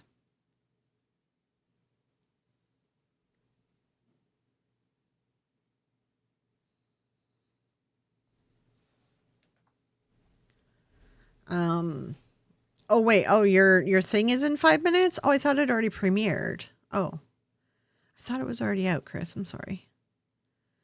Yeah, I'll take the bugs and spiders over some folks any day. Yeah. The zombie guy. Yeah, there was a zombie guy that I heard about too. Yeah. Is your premiere about to happen? Okay. Well then we can I can send people over there cuz I know I got to start recording stuff, guys. Where is the stupid internet? Hello, where are you? Did I close you? Nope, there you are. Okay. Fear the Living Pod. Let me send you guys over there. Over there. Here, we got the link. Let me throw it in here. And then I can pin it as well. So yeah, that's what we'll do because I know I usually try to go 2 hours. I try not to go too long. As I got to record that really long video today, which I don't know, man. I'm still trying to fix the notes and the script that I have to go off of. So it's gonna be a little bit. Basalt thing turned out to be a myth. Yeah, there was basalts here, but it was it was like a mix of many things. It's kind of. Yeah, because I still got to record that. And then I want to do that little women in debunking, the little side video and stuff too. Oh, and I got to record another demon video. So, yeah, I got to do a few things still. And I got to eat something because Which is like, that's the thing. I'm like, I'm going back to eating once a day because it's eating multiple times a day is making me worse. I'm like, okay, I'm just going to eat once a day. But I am hungry now. So, all right. I'm going to send you guys over to Feel Living Pod because it's about to go in like a minute or two here. I'm going to end the stream here, but thank you guys for stopping in and talking with me. I want to try to do like a second stream. I was thinking about doing, because summer's here, I live by a really beautiful waterfront. I was thinking about maybe taking you guys down to the waterfront, doing like a second stream during the summer where we just sit at the water and just kind of like chit chat. So I was thinking about maybe doing that. Then that way I can go outside more and, you know, get out of here. All right. I'm going to take off here though, guys, but thank you all for stopping by. Go check out For the Living Pod.